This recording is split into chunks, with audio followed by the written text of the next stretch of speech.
Bien, vamos a avanzar a otro tema. Hoy comenzó el juicio oral en contra de 38 integrantes de la banda Los Gallegos, imputados como autores de homicidio calificado, secuestros, porte de armas y tráfico de drogas, entre otros delitos.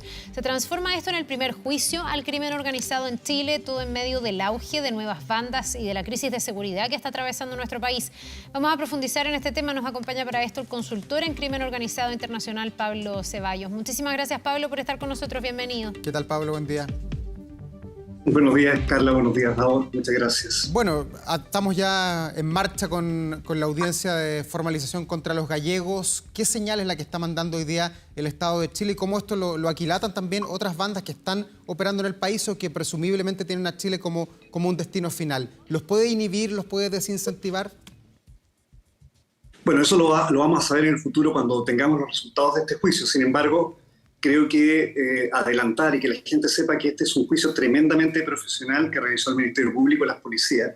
Una investigación tremendamente compleja, muy novedosa para las formas de entender la criminalidad en Chile y que contempla todavía bastantes incógnitas. No nos olvidemos que este juicio tiene componentes muy interesantes para la investigación del fenómeno criminal transnacional actual, especialmente de este grupo de complejo criminal emergente que es en Nicaragua, porque la Fiscalía y la Policía logró en su momento la obtención de 12 cuadernos de contabilidad del grupo.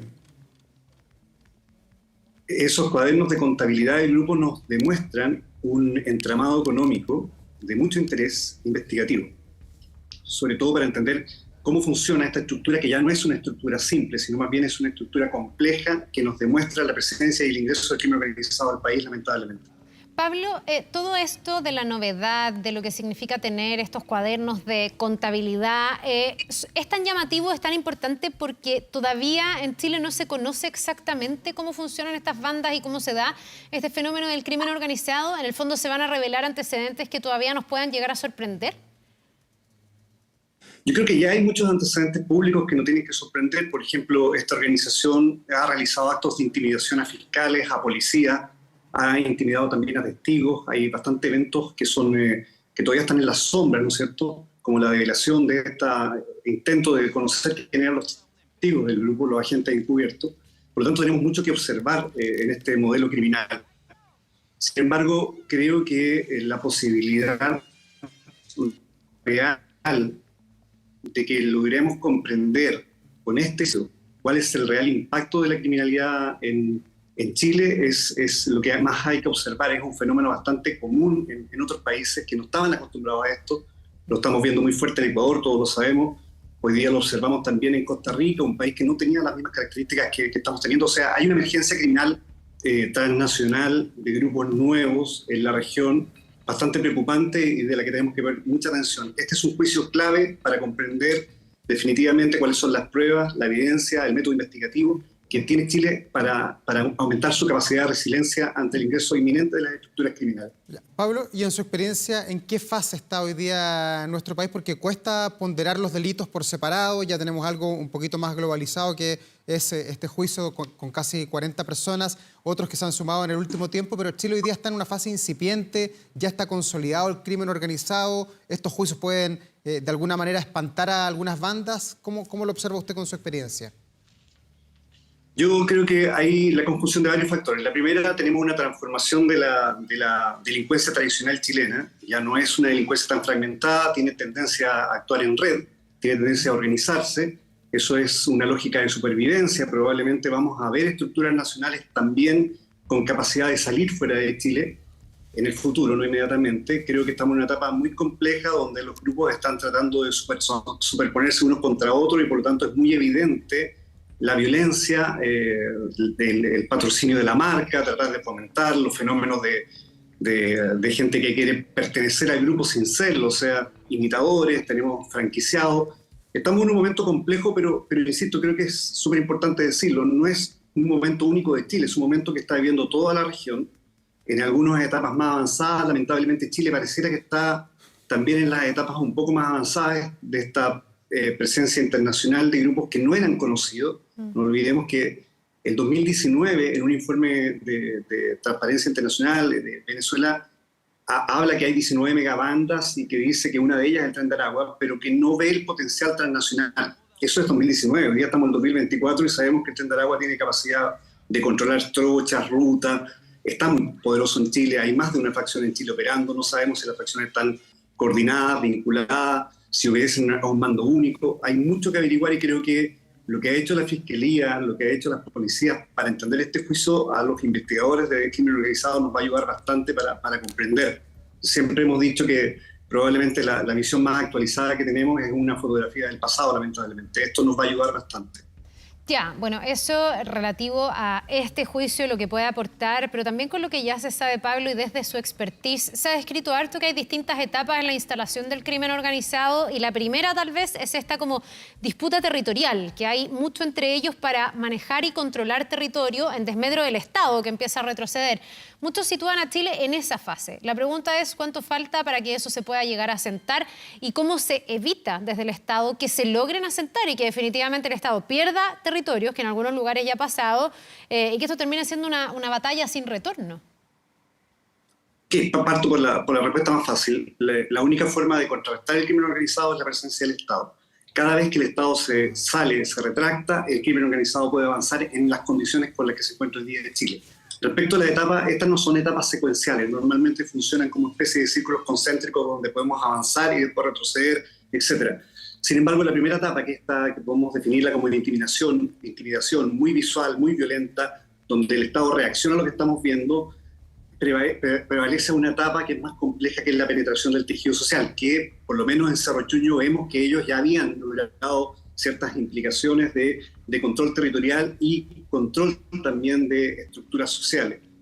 La última etapa, que es la más compleja, es cuando la estructura criminal ya no solamente tiene el control territorial, sino que empieza a controlar casi todas las esferas y es difícil distinguir qué es lo criminal y qué es lo ilícito. Como digo, estas etapas son concéntricas, pueden girar, etc. Yo creo que Chile hoy día lamentablemente tiene mucha evidencia de estar muchas zonas bajo control territorial criminal. Muchas de ellas tienen que ver no solamente por la ausencia del Estado, sino también tiene que ver por nuevos asentamientos donde el Estado no está presente históricamente. Y hay problemas en nuestras fronteras. Creo que tenemos un momento histórico en Chile para poder definir realmente el diagnóstico de en qué etapa estamos y cómo contrastarlo. Estos momentos duran poco, entonces sí. Lo importante del llamado es que las autoridades se pongan de acuerdo para poder trabajar en un diagnóstico común, para poder enfrentar una amenaza que es para todos. Pablo, estamos a puertas del juicio de los gallegos, que va a ser un juicio de varios días, de varias jornadas, donde se van a ventilar antecedentes, pero mi pregunta más allá de los gallegos, porque los gallegos están imputados por un abanico de muchos delitos, es hoy día en el crimen organizado, en estas bandas, ¿cuánto representa el tráfico de drogas, el venderle la droga finalmente a un cliente final, y cuánto representan estos nuevos negocios que buscan ganar plata a través del sicariato, de la extorsión, de los secuestros? Antes era solamente droga, ¿hoy día es más este otro afán de ganar dinero a través de estos otros delitos o no? Sí, está absolutamente documentado que en esta nueva oleada criminal que está siendo afectada a la región, el narcotráfico es un factor importante de finanzas del crimen organizado, pero no es el único. Hoy día hay un mercado tremendamente emergente donde Chile no tiene mucha experiencia, que es el fenómeno extorsivo. El fenómeno extorsivo, lamentablemente, tiene un alto índice de no denuncia y por lo tanto es difícil de rastrear. Hace poco estuvimos en una investigación en Ecuador y podemos verificar terrenos completamente controlados por extorsión y la gente muy agradecida de la extorsión porque para ellos era presencia de seguridad, algo que es realmente espeluznante, entender que ante la ausencia de seguridad del Estado alguien lo suple y la entrega, pero con un costo extorsivo. Creo que el mercado extorsivo, el mercado de nuevas drogas, el mercado del sicariato, son mercados que están emergiendo, muy poderosos, que son tremendamente rentables. Lo grave de todo esto es que ya no hay estructuras especializadas en esto, sino hay una especie de diversificación de mercado por las estructuras criminales que van dentro de su propia organización poniendo grupos especiales y después van mutando a las personas de un lado a otro, lo que hace imposible determinar si el especialista en secuestro, por ejemplo, termina siendo un traficante de drogas. Estamos en un momento complejo donde entender las nuevas dinámicas del crimen organizado se vuelve un desafío tremendamente complejo, sobre todo cuando tenemos estas disputas que existen políticamente por tratar de definir qué es lo que estamos observando. Lo más importante es que medios de comunicación como ustedes informen a la población, porque la primera y última línea de defensa que tiene una sociedad es la propia sociedad informada. Claro, y una sociedad que denuncie, me imagino, y que no vaya naturalizando estos fenómenos. Ahora, volviendo al juicio de hoy, pero también extrapolándolo, llevándolo al fenómeno, hoy día vamos a tener estas casi 40 personas que tienen que enfrentar a la justicia, pero sabemos que son de los gallegos que se dice son un brazo, una derivada del Tren de Aragua, que es el grupo internacional.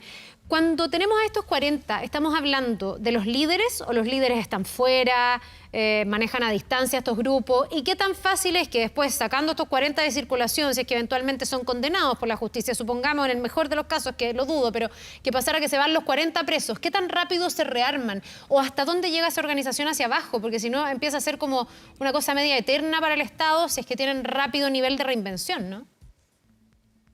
Sí, lamentablemente el Tren de Aragua es una organización relativamente nueva y por lo que podemos entender existen ciertos liderazgos que surgen de la cárcel de Tocorón, ¿no es cierto? Pero no sabemos qué tan reales son esos liderazgos hoy día en las estructuras que están franquiciadas o que obedecen una marca o los imitadores de marca.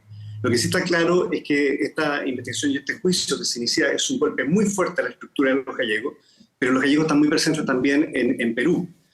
Lo más importante para una organización criminal es no perder la plaza comercial que es la que están utilizando. Arica es una excelente, o era una excelente plaza comercial criminal. Eso significa que ese vacío va a ser suplido por alguien. Lo más probable, creo yo, por la experiencia de lo que uno observa en América Latina, es que delegados de la misma organización criminal de los gallegos o franquiciados de esa organización intentan recuperar esas plazas. Pablo, y las grietas que ha mostrado el Estado de alguna manera en el último tiempo, y no me refiero solamente a lo que pasa con los gallegos y con el crimen, sino que también los casos de corrupción que hemos visto a nivel de municipio, los problemas que hay con las fundaciones y toda la transferencia de plata, de alguna manera muestran una debilidad del Estado en sus instituciones que podría eventualmente ser también aprovechado por el crimen organizado para penetrar a través de esas personas, de esas instituciones, la criminalidad y expandirla por el país. No, eso sin duda. Lo que nosotros hemos observado en toda América Latina, incluso América Central, América del Norte, es que hay tres factores que son claves para la expansión del crimen organizado actual. Lo que estamos observando en esta oleada pandémica, pero que tiene muchos años atrás de surgimiento, es más evidente ahora. La primera es la corrupción. La corrupción es una condición sine qua non para que las estructuras criminales puedan crecer. Eso es innegable. La segunda también tiene que ver con el control de la corrupción judicial, algo que estamos observando muy fuerte en los casos Metástasis y Purga en Ecuador y en otras localidades.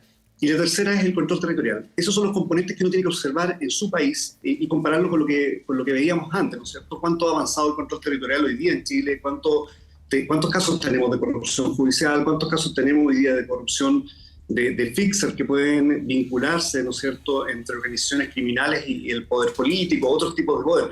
Creo que son factores que están presentes en la región, los modelos exitosos se replican incluso en el mundo criminal, por lo tanto yo creo que hay que poner mucha atención a eso. Los observatorios ciudadanos son una muy buena forma de hacerlo y creo que sí, que son condiciones que en Chile lamentablemente avanzan, pero todavía es tiempo de poder detenerlas. Bien, pues Pablo Ceballos, consultor en crimen organizado internacional, gracias por ayudarnos a entender y a dimensionar un poco mejor lo que está pasando hoy día en Arica y lo que está pasando en general con este crimen organizado a lo largo de nuestro país. Que tengas un muy buen día. Gracias, Pablo, que esté muy bien. Muchas gracias a usted, muy amable. Nos vemos.